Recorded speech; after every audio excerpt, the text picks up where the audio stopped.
For over 2 decades, Dirk Nowitzki was referred to in America as one of the rarest standards in professional sports. 21 seasons tied to a single team, more than 31,000 points scored in his career. One regular season MVP title, an iconic NBA championship, Finals MVP, 14 All-Star selections, numerous All-NBA honors, and the number 41 jersey retired forever as a silent vow of loyalty that needed no words. He was the first European player to break the rigid boundaries of the NBA, a role model for an entire generation of modern big men. Proof that you could be great without being loud, that you could win without betraying a team or a city. In the public eye, Dirk was the perfect success story. Talent, perseverance, discipline, loyalty. No scandals, no drama, no rebellion. Every accolade he received carried a sense of right order, as if he was born to fill the exact role. American basketball needed a legend who never made anyone uncomfortable, never questioned anything, never demanded special treatment. But beneath that shell of achievements, another life quietly existed, rarely seen and almost never named. 20 years at the top also meant 20 years of Dirk learning to bury every ounce of exhaustion inside, because a man praised for his steadiness is not allowed to collapse. He lived two parallel lives, one on the court, where every gaze believed he was unbreakable, and one off the court, where no one ever asked if he was burning out. Every time he was doubted, mocked, every time a failure was magnified, he didn't push back. Not because it didn't hurt, but because he believed speaking up would disappoint someone. Dirk's willpower wasn't in the clutch shots. It was in continuing to step onto the court in the years when his body ached and his spirit wore thin, still staying silent to fulfill his role. He didn't live to be understood. He lived to not shatter anyone else's faith, and in the process, he gradually traded away his own right to be vulnerable. If you want to keep going deeper into the story behind what the world once saw, subscribe to the channel and stay with us for the next part, because behind every silent legend, there's always a life that not everyone has the patience to hear. Dirk Nowitzki's childhood didn't begin with extreme material deprivation or tragedies that would make outsiders shudder, but it carried a different kind of harshness, quiet, persistent, and long-lasting. Growing up in an environment where emotions weren't named, weren't encouraged, and weren't seen as something that needed to be dealt with. In Rzburg, in a middle-class German family where both parents were athletes, discipline wasn't a choice, it was the foundation of life. Everything had order, schedules, behavior, how to face difficulties. Adults weren't used to talking much about feelings, and children weren't asked how they felt. They were expected to know what needed to be done next. In that house, no one deliberately hurt Dirk, but no one taught him that hurt needed to be spoken. Love existed, but it was shown through responsibility, through preparing for the future, through teaching kids to stand on their own, not through comforting words or reassurance when a child felt lost. Dirk grew up in that atmosphere, where silence was seen as maturity and self-control as the measure of growing up. When he faced difficulty, his first reflex wasn't to seek help, it was to adjust himself to better meet the expectations around him. No one told him weakness was shameful, but every daily behavior quietly sent that message. If there's a problem, solve it yourself. If you can't yet, try harder. And if it's still not enough, stay quiet so you don't bother others. Dirk absorbed those rules as a natural part of life, and gradually he learned to endure without explanation, to overcome without needing recognition. When he started playing basketball, that mindset sank in even deeper. Long practices, repeated demands, strict instructions didn't discourage him. They fit perfectly with how he'd been raised. But alongside technical progress came a gradual shrinking of his emotional world. Dirk wasn't used to sharing fear, wasn't used to talking about insecurity, and wasn't used to admitting there were days he didn't feel good enough. Instead, He learned to turn every uncomfortable feeling into silent fuel, never letting it come out. In the culture he grew up in, seeking help wasn't seen as brave. It was easily interpreted as a sign of not being strong enough. Weakness wasn't openly forbidden, but it was tied to personal failure, to the sense that you'd done something wrong. Dirk carried that belief into adulthood, convinced his worth lay in never becoming a burden to anyone, even emotionally. He wasn't taught to say, "I'm not okay," and he wasn't taught to listen to himself when that feeling arose. Instead, he learned to file everything away in hidden compartments in his mind, close them, and keep moving. It was in those seemingly peaceful years that the seeds of tragedy were planted. Not a single dramatic event, but a lifelong habit, the habit of carrying everything alone. Dirk never lacked resilience, but he lacked something more important: permission to be weak. When a child grows up without being taught that emotions also need care, they become an adult who can endure a great deal, but doesn't know how to seek comfort. And when that adult steps into a harsher, louder world where pressure multiplies, that habit of silence stops being a choice. It becomes instinct. Dirk's childhood didn't break him, but it shaped how he existed for the rest of his life. Strong by not speaking, resilient by enduring alone, and moving forward by believing every hardship was a personal test to be passed by himself. That very foundation created the man America later admired for his stability and durability, but it also ensured he never learned to raise his hand for help when the pain became too much to bear. Looking back, people can see that Dirk's double life didn't start in the NBA and didn't start under the arena lights. It began much earlier, in a home where emotions weren't taught, where silence was considered a virtue, and where a boy learned to believe weakness was something to overcome alone, not something to be shared. If childhood taught Dirk Nowitzki how to endure in silence, then the arrival of Holger Geschwindner completely changed the way Dirk saw the world, while at the same time pushing him into an even lonelier paradox. Holger didn't come as an ordinary coach. He didn't just see a tall, skinny teenager with basketball potential. He saw a mind that could be freed from rigid molds.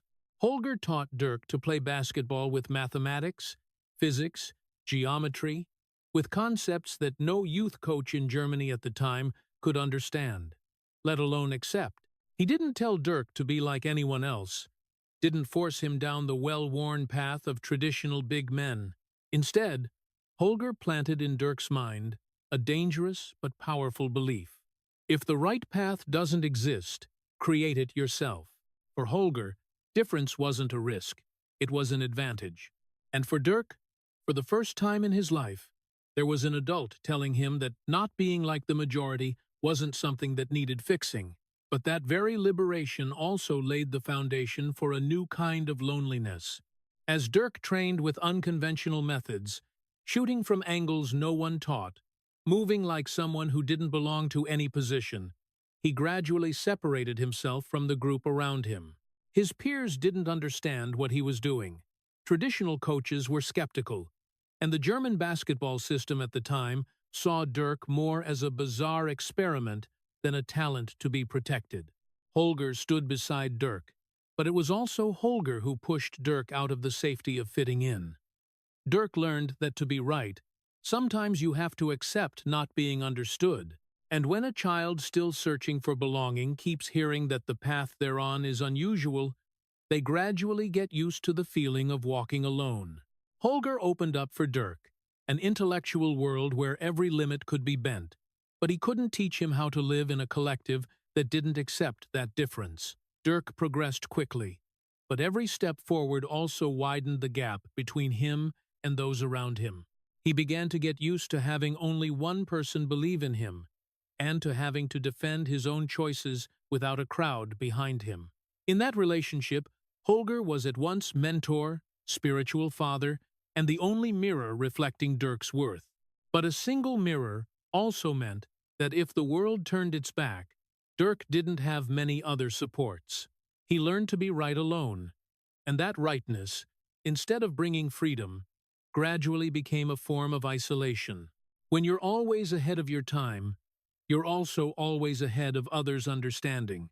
Dirk carried that lesson out of Germany, stepping into adulthood with the belief that if he was right enough, precise enough, disciplined enough, the world would eventually have to recognize it.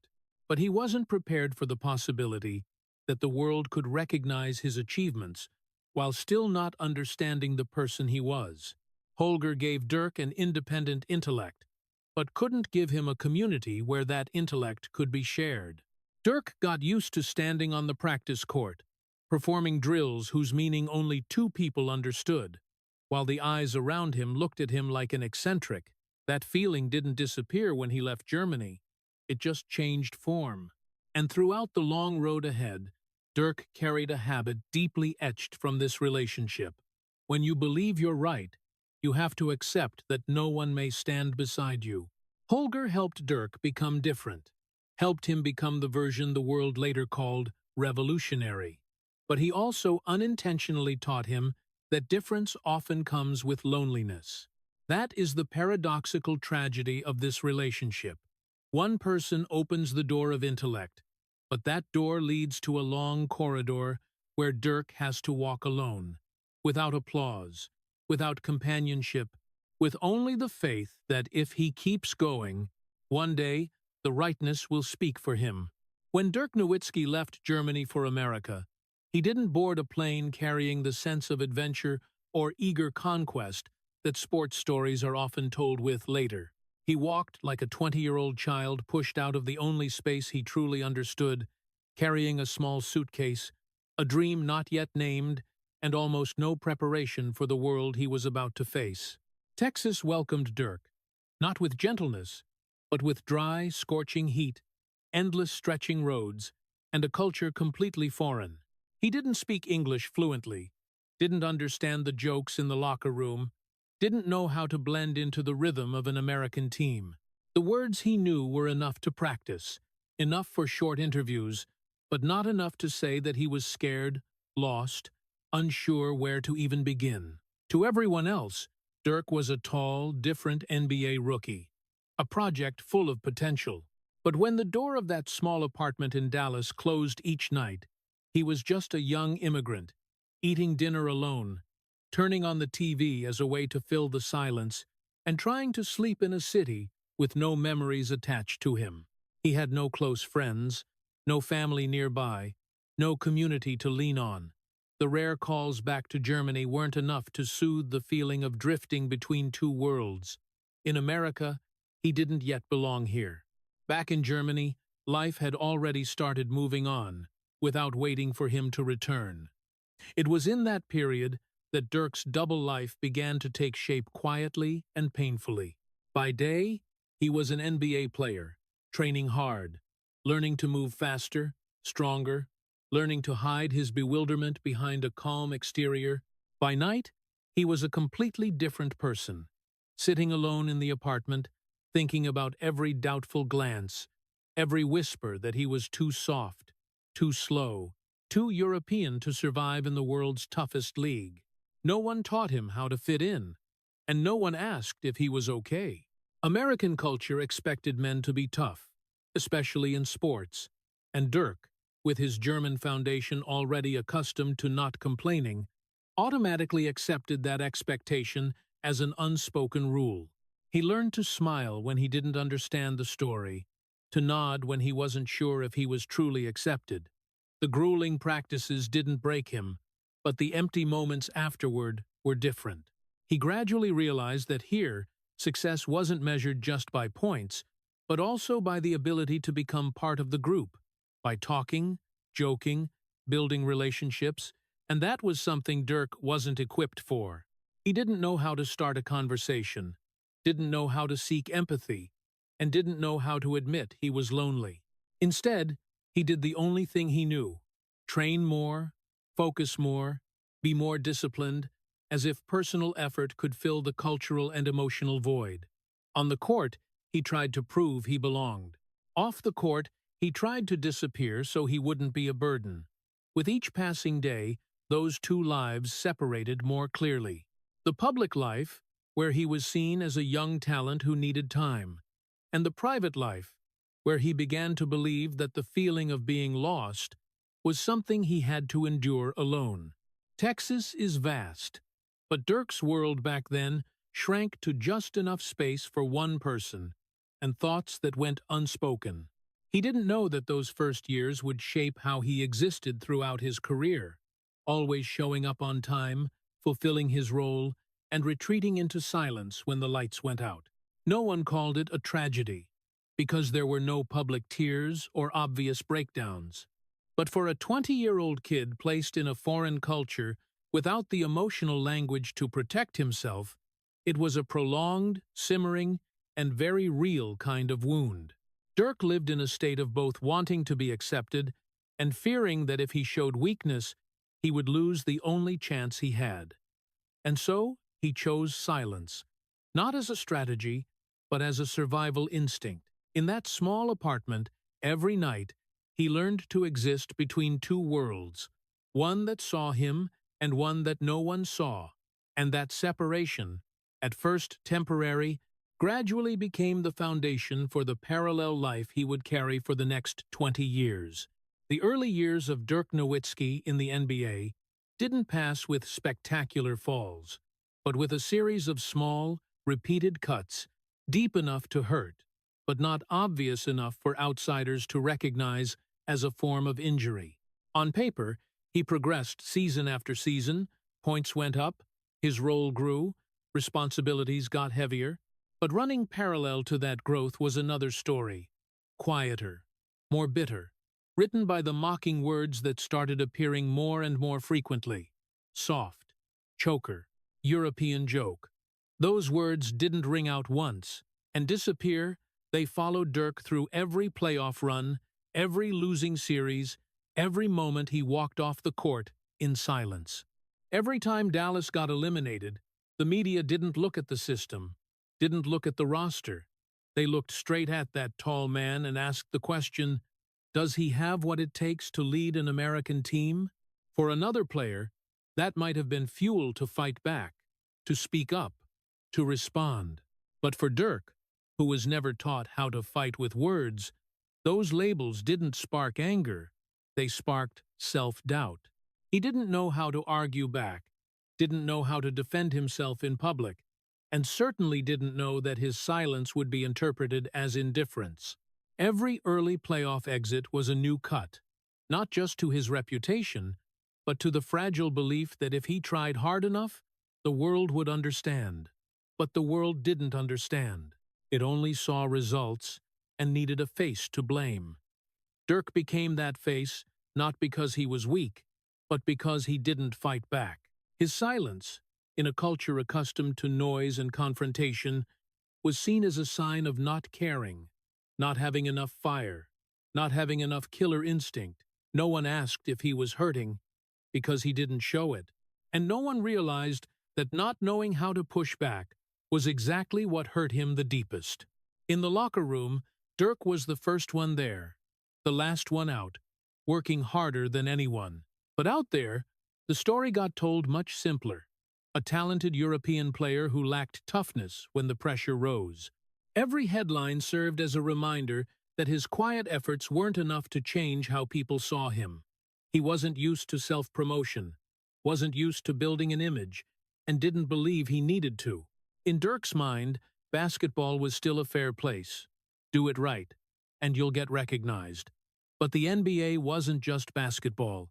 It was narrative, emotion, image, and in that narrative, Dirk got cast as the cold failure, even though in reality he felt everything too deeply. The mockery didn't break him right away, but it accumulated, season after season, forming an invisible pressure that weighed on every step he took onto the court. Dirk started playing with a new fear. Not fear of losing, but fear that every loss would reinforce a stereotype he didn't know how to break. He wanted to prove he cared, but didn't know how, except by keeping playing. And, as he stayed silent, the cycle reinforced itself. Silence got read as apathy. Apathy got read as weakness. Weakness got mocked. and mockery pushed him deeper into silence. It was a prolonged psychological event, with no explosive moment for people to notice that a person was being eroded from the inside. Each season that passed, Dirk learned to live with the choker label as if it were an inseparable part of who he was. But the most painful thing wasn't being called, that it was the feeling that no one wanted to hear his story, only to conclude it. Dirk wasn't indifferent. He cared so much he wouldn't let himself quit, cared so much he accepted being misunderstood as long as the team kept moving forward. But in a culture where emotions have to be displayed, to be acknowledged, that quiet, caring held no value, and so every time the playoffs ended, Dirk carried away another invisible cut, deeper than the last, but still discreet enough that no one saw the blood. Those years of being mocked didn't destroy his career, but they shaped how he saw himself, a person who always had to do more just to be considered enough. And throughout that time, Dirk never learned to fight back, not because he lacked reason, but because he was never taught he had the right to. The 26-27 season should have been the brightest moment in Dirk Nowitzki's career, but in the end, it became the most bitter memory he carried for many years afterward. On the surface, it was a perfect season. Dallas led the NBA, Dirk played efficient, calm, and relentlessly consistent basketball that couldn't be denied. He didn't need flashy explosions to dominate. He controlled games with cold steadiness, with every right decision, every shot that was neither too much nor too little. When the regular season ended, there was no doubt left. Dirk was MVP. A quiet European player, not loud, standing at the peak of the world's toughest league. But right at that moment, tragedy had been quietly waiting.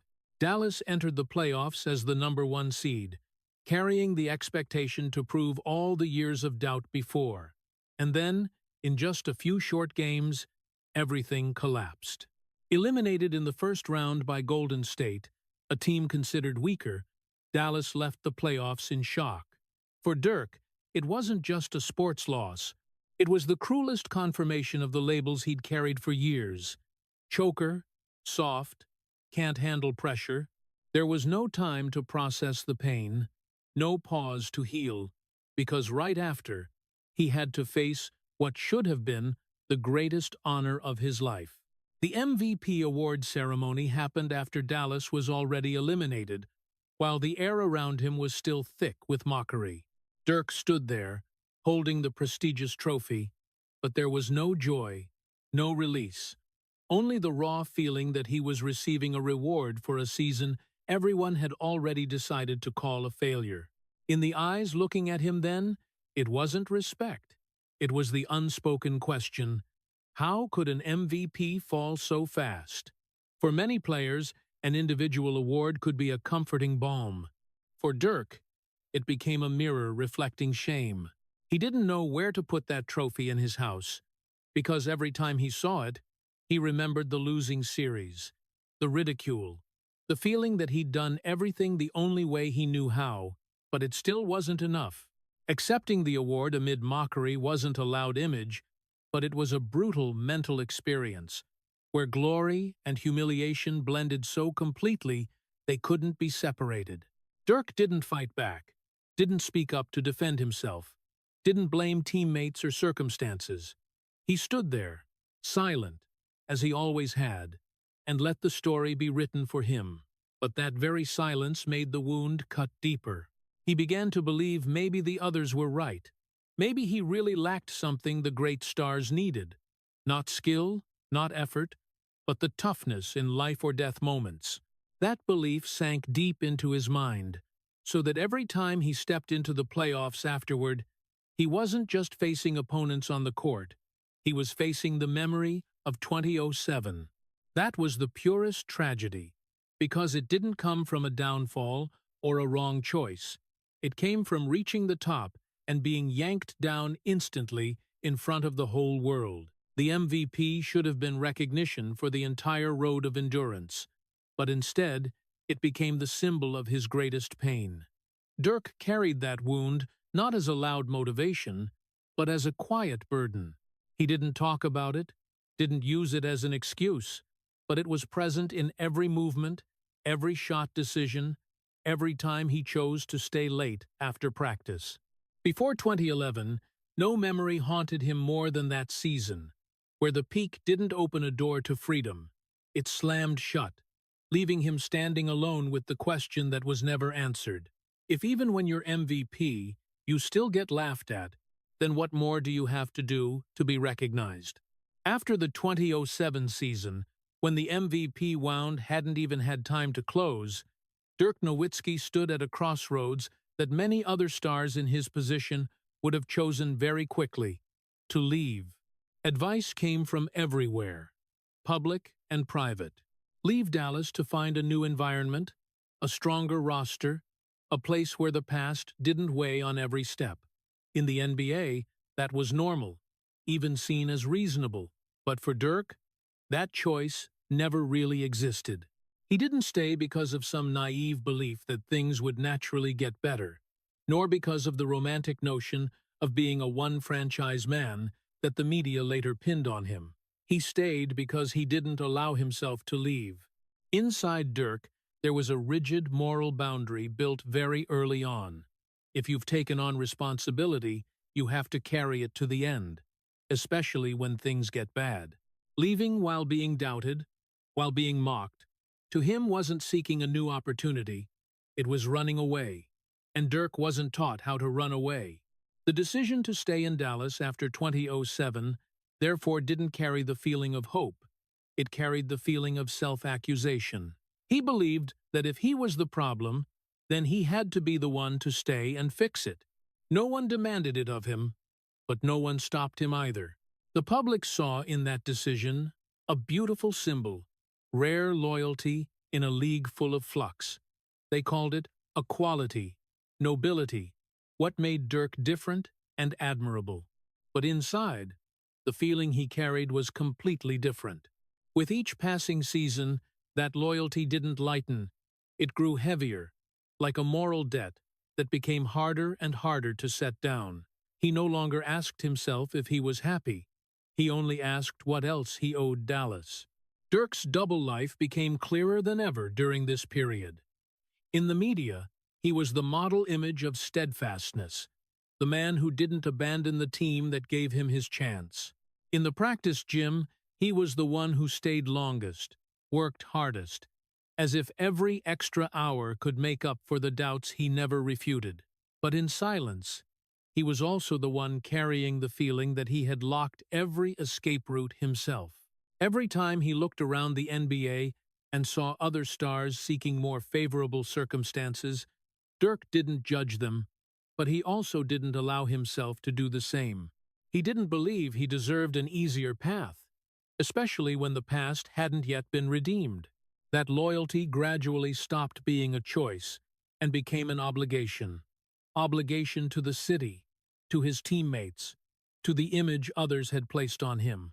And most importantly, obligation to the moral standard he never dared to break.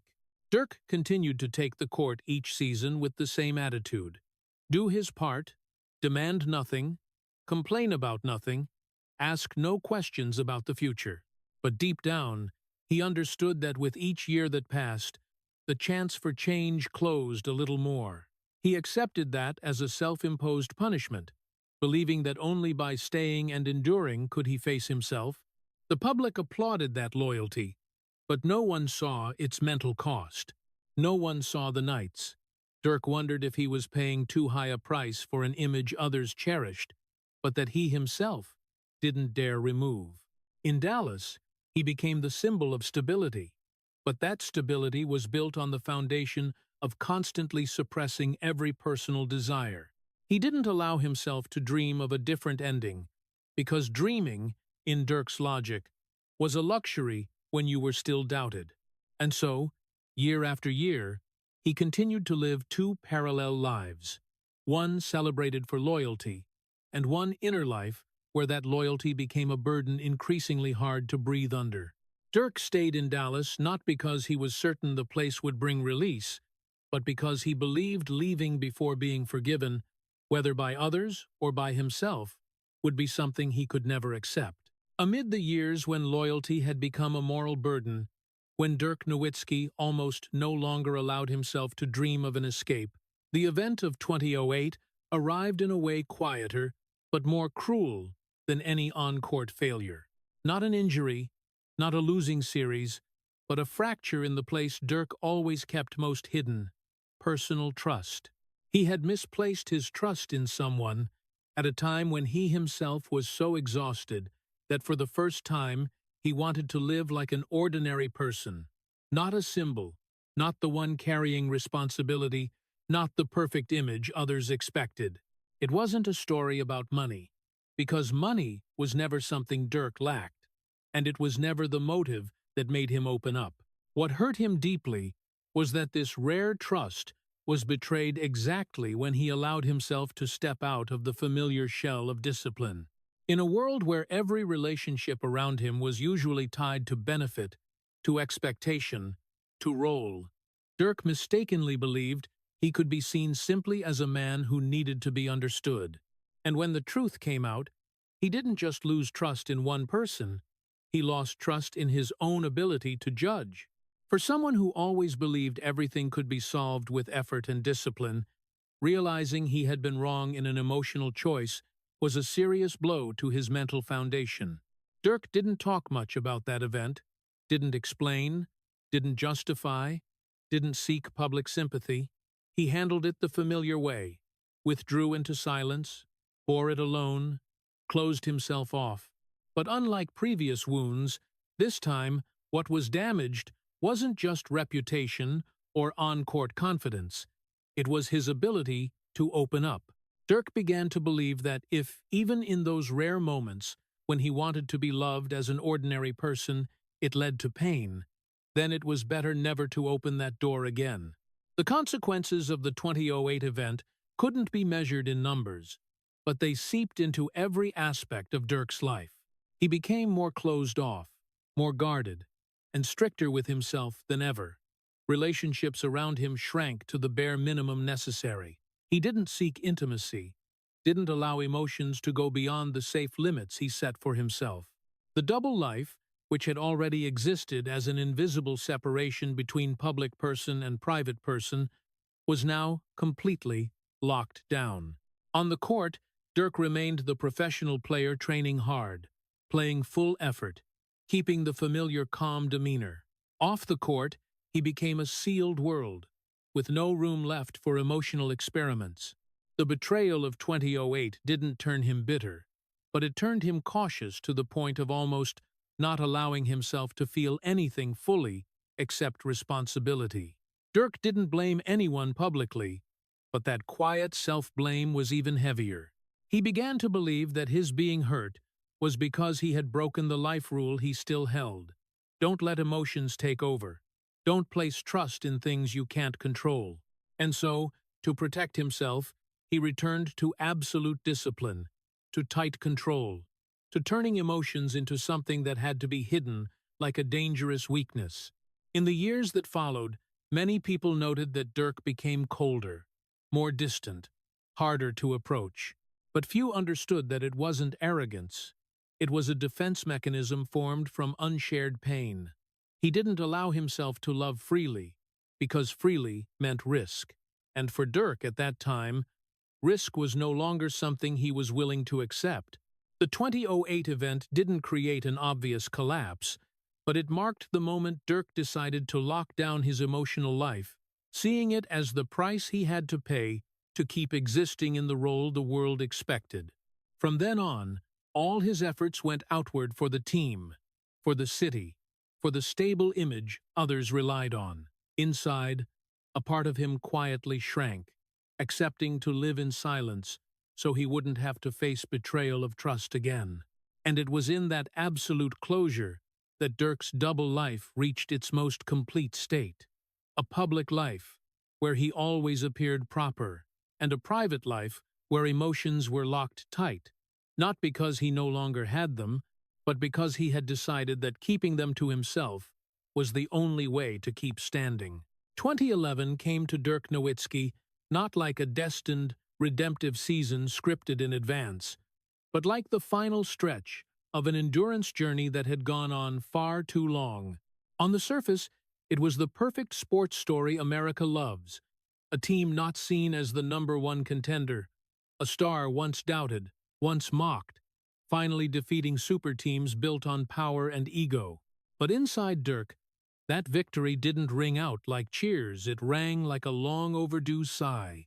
He entered the playoffs that year, not carrying flashy confidence, but carrying something much heavier, the memory of 2007, the silence of the years called choker, the debt of loyalty to Dallas, and an emotional life long since locked away. With each round that passed, Dirk didn't play like someone chasing glory. He played like someone paying a debt. Debt to himself, debt to the city, debt to the years he had wondered if he was the problem. His clutch shots didn't carry the impulsiveness of someone hungry for fame. They carried the cold precision of someone who didn't want to be wrong again. When he scored, it wasn't a declaration. It was one step closer to closing the argument that had haunted his career. And as Dallas advanced deeper, opponents falling one by one, Dirk didn't allow himself to dream of the trophy. He only allowed himself to keep doing the task right in front of him, as if stopping to hope would make everything collapse. By the time Dallas faced Miami, with all the lights, the media narrative, and the clear contrast between one side's bought collective strength and the other's accumulated resilience, Dirk stepped into that series not as a hero about to be crowned, but as a man carrying the exhaustion of 20 years, having to prove he wasn't a European joke. The games were tense, the pressure moments relentless, and there, Dirk didn't explode the way people expected. He didn't yell, didn't pound his chest, didn't seek the camera's gaze. He just kept shooting, kept moving, kept standing. When the trophy was finally handed over, when the cheers filled the arena, Dirk's reaction wasn't explosive release. It was quiet, unloading. He didn't celebrate out of joy, he celebrated because he could finally stop blaming himself. That victory didn't erase the painful years, didn't make the old labels meaningless, but it allowed Dirk to set down the question that had weighed on him for so long. Am I enough? For many, a championship is the start of a bright new chapter. For Dirk, it felt like a belated permission to rest, to acknowledge that he had done enough, endured enough, and no longer needed to punish himself for the past. In that moment, he didn't think about legacy, didn't think about history. He thought about the rare lightness when a mental burden was finally lifted. But the tragedy of the 2011 victory lies in the fact that it didn't come sooner, and it didn't come as a healing miracle. It came when his body was already starting to tire, when his mind was accustomed to self-defense, and when his double life had become a fixed state of existence. The trophy didn't open a new person, it only closed a long internal war. Dirk didn't become someone else after 2011.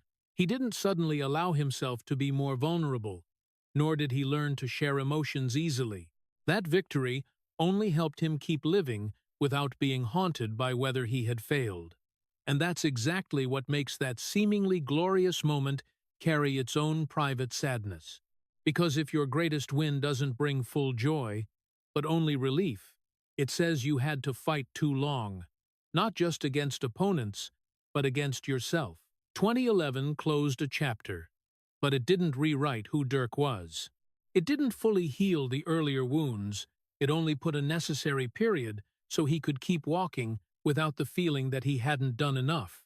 Amid the cheers of the whole world, Dirk stood there, silent as he had always been, not because he didn't feel the victory, but because that victory, in the end, was how he finally gave himself permission to stop the war he had quietly carried for 20 years.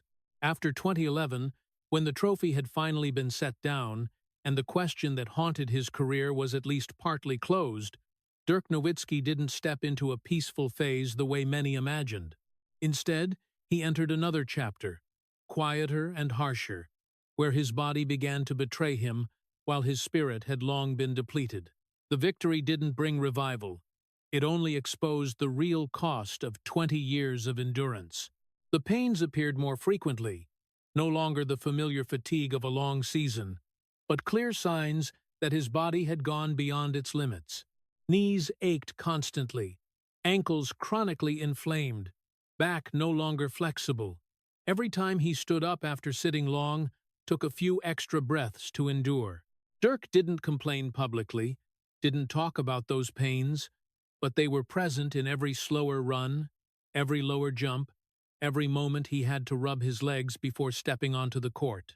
Some nights, to be able to play, he had to take pain injections, accepting temporary numbness in exchange for a few dozen minutes on the floor. That wasn't a spur-of-the-moment decision. It was the result of a habit formed long ago. If you can still stand, stand.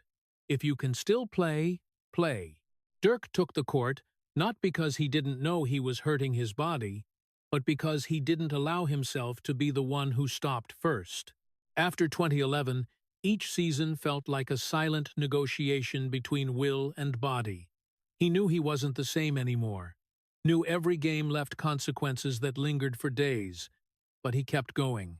No one really stopped him, because Dirk never showed signs of someone who needed protecting. He didn't cry for help, didn't ask for reduced load, didn't demand special treatment as a legend. In the eyes of the team and the fans, he was still steady Dirk, professional Dirk, Dirk who would know when to stop.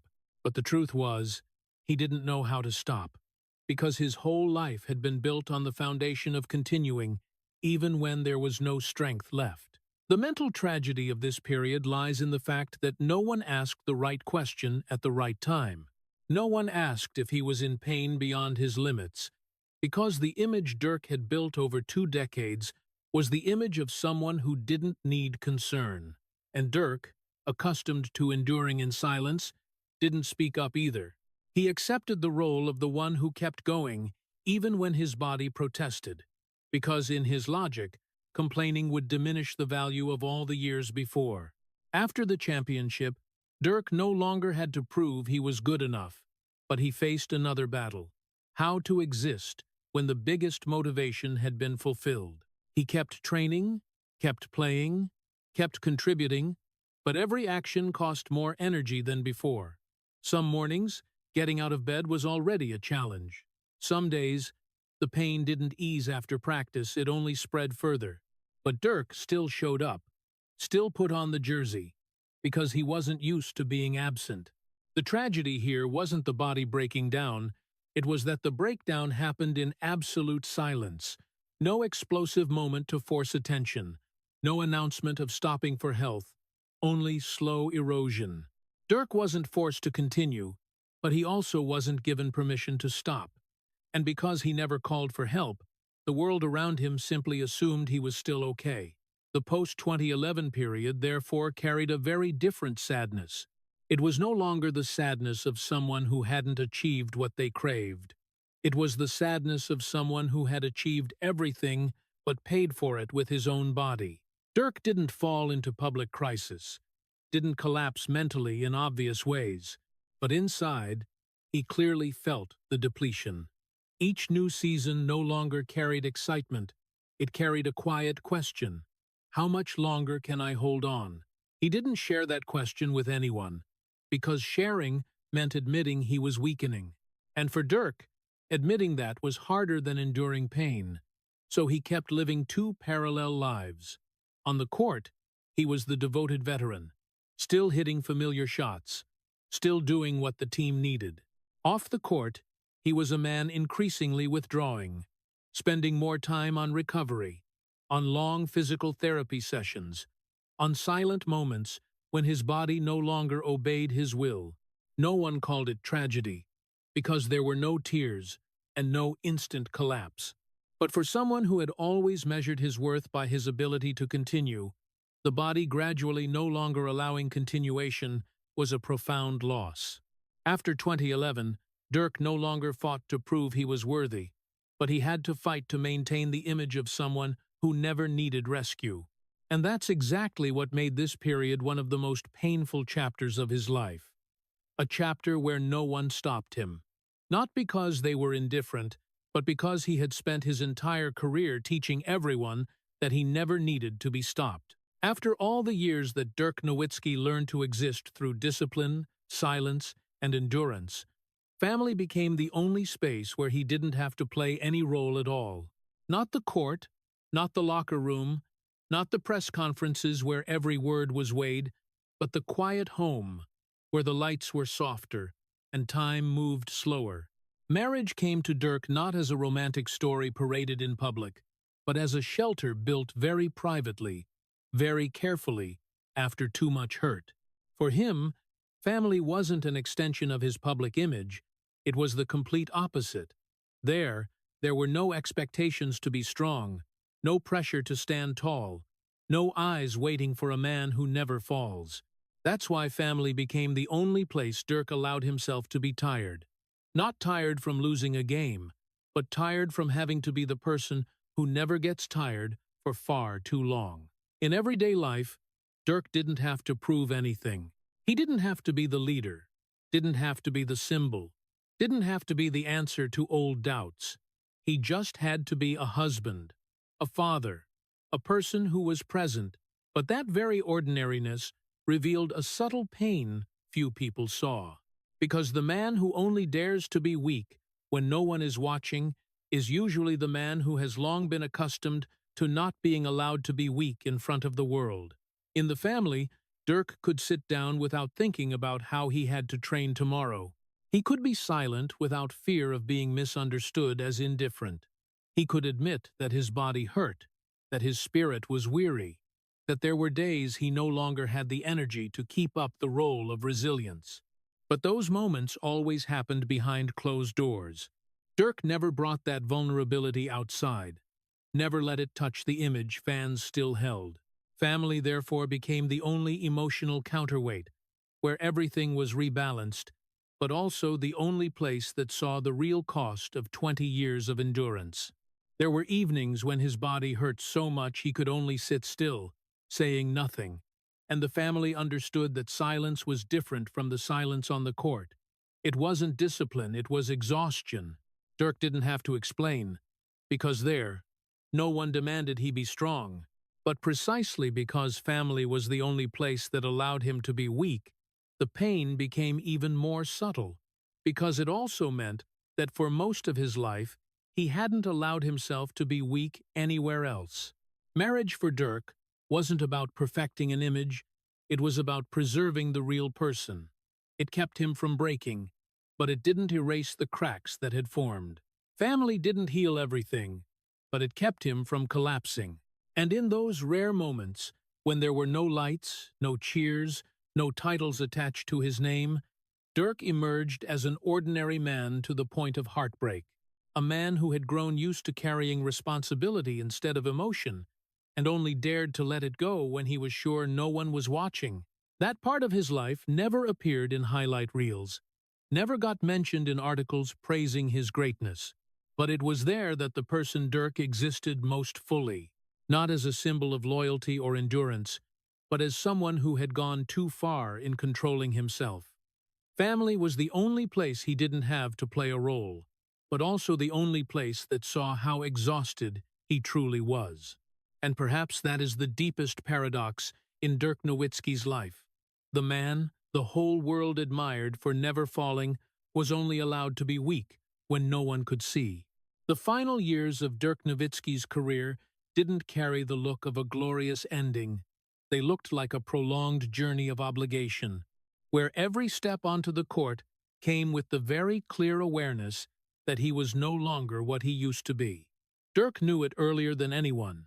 He felt it in every practice that felt heavier than normal, in every movement that took extra time to complete, in every morning waking up with the feeling that his body no longer belonged to him the way it once did.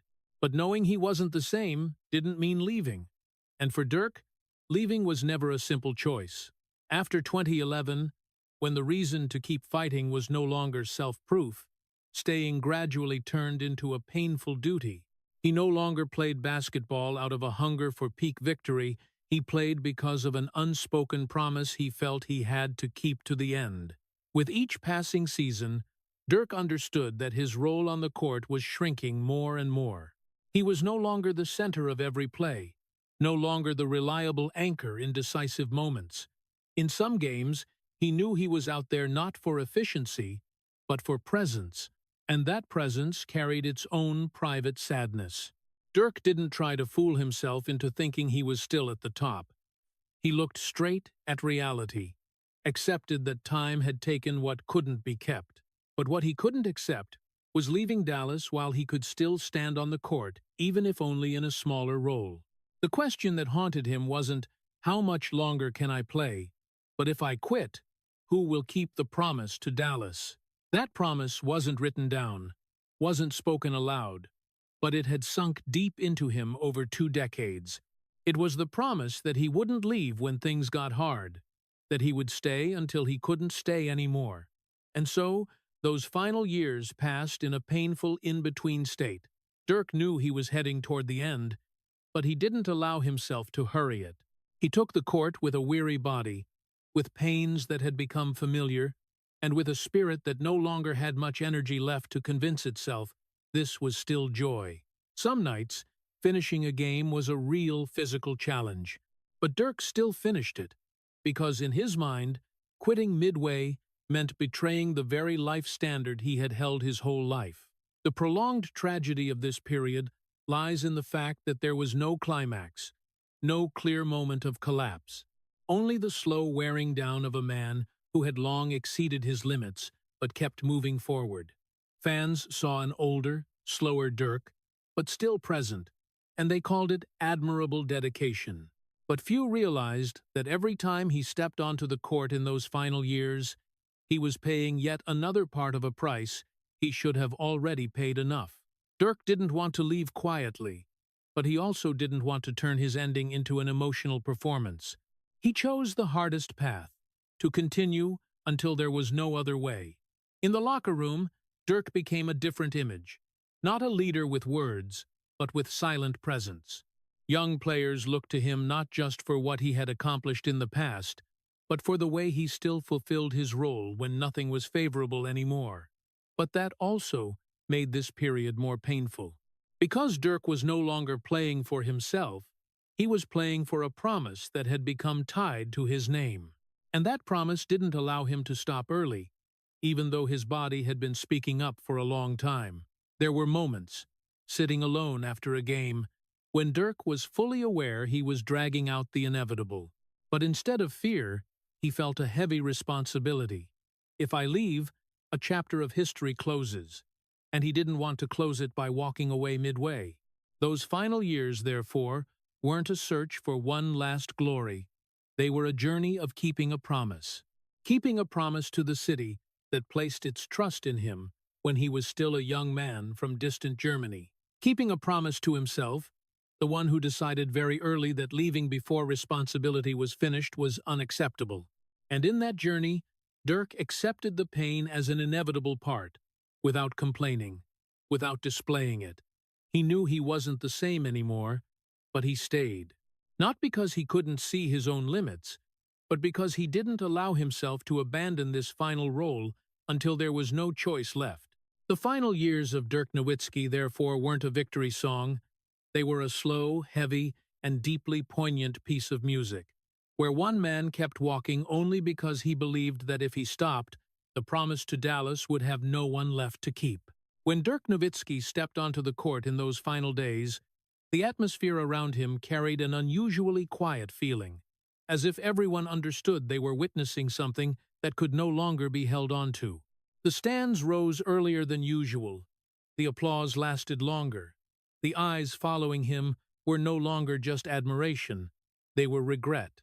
America cried in its very familiar way, crying for an icon about to leave, crying for an era about to close, crying out of fear that there would never be anyone like him again. But Dirk didn't. He smiled, nodded, raised his hand in greeting, and walked with such calm that many thought he had never carried any burden on his shoulders at all. That smile wasn't joy, and it wasn't pride. It was the smile of a man who had been exhausted for a long time and finally no longer had to hide it. In the moment of retirement, There was no intense emotional climax, no tears spilling in front of the cameras, no heavy declarations of sacrifice or loss. Dirk stood there, amid waves of applause, with the posture of someone finishing one last task, nothing more, nothing less. He didn't need to cry, because the biggest emotions had already been processed through years of silence. The tears, if there were any, had fallen in places no one saw, on nights when his body ached so much he couldn't sleep, on mornings when he rose slowly, in moments when he wondered how much longer he could keep going. That day, those emotions were no longer fresh enough to erupt. They simply settled, leaving a gentle emptiness he had waited for a very long time. The public saw Dirk smile and thought it was strength, but the truth ran deeper. It was the smile of a man finally allowed to let go of the role that had clung to him for 2 decades. All that time, he lived in a clear separation. Outside was the image of stability, endurance, never complaining. Inside was a man constantly forcing himself to continue so he wouldn't disappoint anyone. On retirement day, that separation ended. No more obligation to stand tall. No more reason to hide the fatigue. No more pressure to show up just to keep a promise. The audience cried because they felt loss, but Dirk didn't feel he had lost anything. On the contrary, he clearly felt he had just returned to himself, something that had been held too long, the right to stop. Amid the cheers, he didn't think about titles, didn't think about legacy, didn't think about how he would be remembered. He thought about the quiet that would come afterward, thought about mornings without having to check if his body still had the strength to practice, thought about days without having to take the court just out of duty. The most tragic thing in that moment wasn't the farewell, it was the disconnect between the public's emotions and his own state. America mourned a man they had just lost, but didn't know that man had been tired long before they started crying. They cried for the departure of an icon, while Dirk quietly closed a chapter he had lived too fully, too long, and too heavily. He didn't need to dramatize it, because for him, the real tragedy had played out in the years before, when he kept walking, even though his body and spirit had long been speaking up. When the final game ended, Dirk left the court with the same calm stride that had followed him throughout his career. No emotional explosion, no moment of collapse, just a slow nod, like a final goodbye to the place that had shaped his entire life. The smile on his face wasn't jubilation, it was belated relief. He didn't cry, because he had already cried enough, just not where anyone could see. And in that moment, as the lights dimmed and the applause faded, Dirk Nowitzki was no longer an icon, no longer an image, no longer a man who had to keep promises to anyone. He was just a man who had walked his full path, quietly set down the burden, and finally allowed himself to rest. After the lights went out completely, Dirk Nowitzki didn't step into a new chapter designed to keep being seen. He withdrew exactly the way he had lived his career, quietly, without announcements, without building a new role to stay in the center of attention. No farewell tours, no long talks about legacy, no need to appear regularly to remind the world he once existed. Dirk disappeared from public life, not because he resented or was tired of people, but because for the first time in his life, he no longer felt the need to prove anything. The tragedy of this period wasn't in the loss, it was in the voluntary emptiness. Dirk didn't claim credit. He didn't recount the years of endurance, didn't emphasize the price he paid, didn't position himself as someone who needed constant appreciation. When asked about his career, he answered briefly, sometimes evasively, as if what had passed didn't need to be repeated anymore. For Dirk, living on after the lights wasn't a dramatic transition. It was a return to the normal state that had been taken from him very early. Many expected him to take on a big role, coach, team executive, face of some philosophy. But Dirk didn't seek a new role to be loved. He didn't need constant external validation. because his whole life had been covered by expectations and gazes. Withdrawing, for him, wasn't escape. It was a deliberate, conscious act. He chose not to stand on the pedestal anymore, not out of fear, but because he had stood there too long. In everyday life, Dirk appeared as an ordinary man, to the point of almost disconcerting those used to seeing him through the lens of icon. He walked, took his kids to school, watched games without cameras pointed at him. No need to sit in the VIP seats. No need to be called by name. That ordinariness carried a very light, very deep sadness, because it stood in complete contrast to the familiar public image. But it was in that ordinariness that Dirk first lived without carrying the memories of others on his shoulders.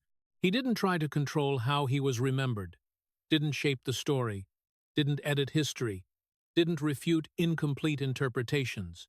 Dirk let everything drift, accepting that others' memories were no longer his responsibility. This didn't come from indifference. It came from the deep exhaustion of someone who had lived too long in the state of representing something bigger than himself. After the lights, he allowed himself to become smaller, lighter, and to fade from debates that no longer concerned him. The quiet tragedy of this period lies in this. When Dirk no longer appeared, the world began to notice the void. But he didn't come back to fill it. He didn't step forward to remind anyone he had once mattered. He didn't demand remembrance, didn't seek gratitude. For Dirk, not needing to be remembered was a kind of freedom he had waited for his whole life. There were days he lived completely outside the rhythm of professional sports. No packed schedule, no mandatory practices, no pressure to be on time for something grand. Those days weren't brilliant, but quiet. And that quiet carried more meaning than any applause that had ever rung out. Dirk didn't call it happiness, but it was the state of no longer having to tense up, no longer having to guard his emotions, no longer having to play the role of the man who never tires. Occasionally, he appeared in very selective, very private moments, not to be seen, but because of real human connection. When talking to young players, he didn't lecture like a legend he shared, like someone who had gone far enough to know that silence also has its price. But he didn't stay long, didn't make himself the center, didn't let those encounters become a new chapter of his career.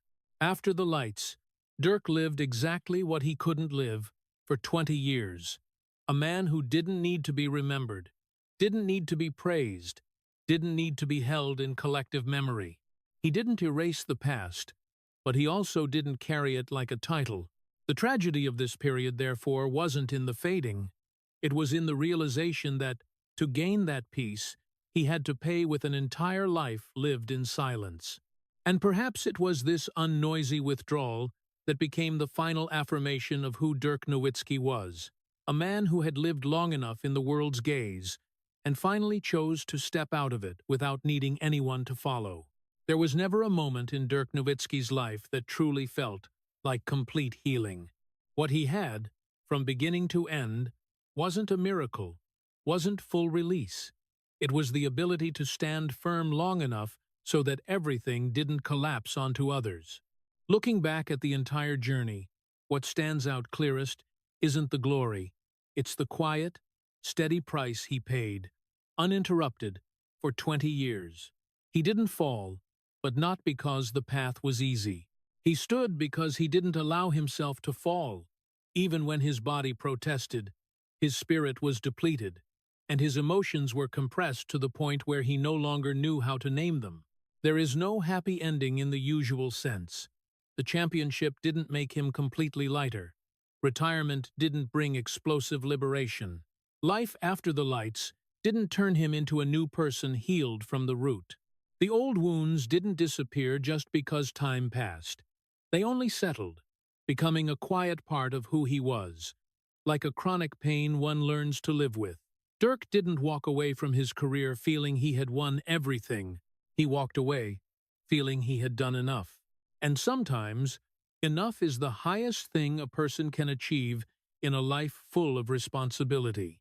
Those 20 years weren't just 20 years of playing. They were 20 years of living in constant self-control, where every emotion had to be weighed, every weakness held back, every personal desire placed after duty. He didn't live as someone allowed to fail publicly, nor as someone allowed to leave when tired. He lived as a pillar, and pillars aren't allowed to lean, because if they lean, the whole roof comes down. Dirk understood that very early, and he accepted it as an inseparable part of the role he had taken on. The absolute tragedy of this story lies in this. There was never a moment when Dirk could truly set down every burden and start over. Even after everything ended, he didn't seek emotional compensation. He didn't demand belated understanding. He didn't recount his hurts as a way to claim fairness. He withdrew, quietly, as if his part was done, and the rest no longer belonged to him. That doesn't make him pitiful, but it also doesn't make him happy in the way people usually expect for a legend. Some people are born to enjoy the spotlight, and some are born to keep the spotlight from going out. Dirk belonged to the second group. He didn't live to be happy in the full personal sense. He lived so that everything around him wouldn't fall into chaos. He carried the doubt so his teammates wouldn't have to. He endured the pressure so the city wouldn't have to. He stayed when he could have left, just so the unspoken promise wouldn't be abandoned halfway. And in that process, he accepted trading away many things a normal person should have been allowed to keep for themselves. No miracle came to give back the years he lived in silence. No moment fully mended every crack. But one undeniable truth remains. He didn't let those cracks bring down the people around him. And perhaps that was the core choice of his life. Dirk didn't live to maximize personal joy. He lived to minimize the price others had to pay. When the world looks back, they call it greatness. They call him the symbol of loyalty, endurance, a rare moral standard in professional sports. But if someone asked Dirk, he probably wouldn't use those words. He wouldn't call himself a legend. He wouldn't tell his life story like an epic. To him, it was all just a long string of workdays, where every day had something that needed doing, and every task had to be finished, no matter how tired he was. And so, the conclusion of this story isn't praise, it's a cold but honest acknowledgement. Some people don't live to be happy. They live so others don't have to carry in their place. They stand in positions where if they leave too soon, everything collapses. They accept that role not because they like it, but because they don't allow themselves to do otherwise. And when they leave, the world calls it legendary. They just call it the end of a 20-year shift. The story of Dirk Nowitzki doesn't just make readers sad because of what he endured. It aches because of the way he chose to endure it in silence for 20 years. In the script, we see a painful paradox very clearly. America honors Dirk as the symbol of loyalty, endurance, and toughness, but those very qualities became the invisible cage that never allowed him to be vulnerable. From the early years mocked as soft and European joke, to the deepest mental wound in 2007, when he received the MVP amid ridicule after the playoff failure, Dirk never fought back. He stayed silent not because it didn't hurt, but because he was never taught how to speak his pain. The greatest tragedy isn't in the failures or injuries, it's in how he always took responsibility for the collective. Staying in Dallas after 2007, called loyalty by the public, actually emerges in the story as a heavy moral debt. He didn't stay out of hope. He stayed because he didn't allow himself to leave until he had paid enough. Even the 2011 championship, the moment that should have been release, only carried the meaning of belated permission to stop blaming himself. After that, his body broke down, needing pain injections to play. But no one stopped him, because Dirk never called for help. From this story, the lesson for real life in America is clear and painful. Strength should not equal silence, and responsibility should not cost a person the right to be weak. A culture that glorifies endurance and no complaining can create great icons, but it can also quietly erode the human being behind the icon. Dirk Nowitzki is honored for never falling, But what deserves even more respect is understanding the enormous mental price he paid to keep others from carrying in his place.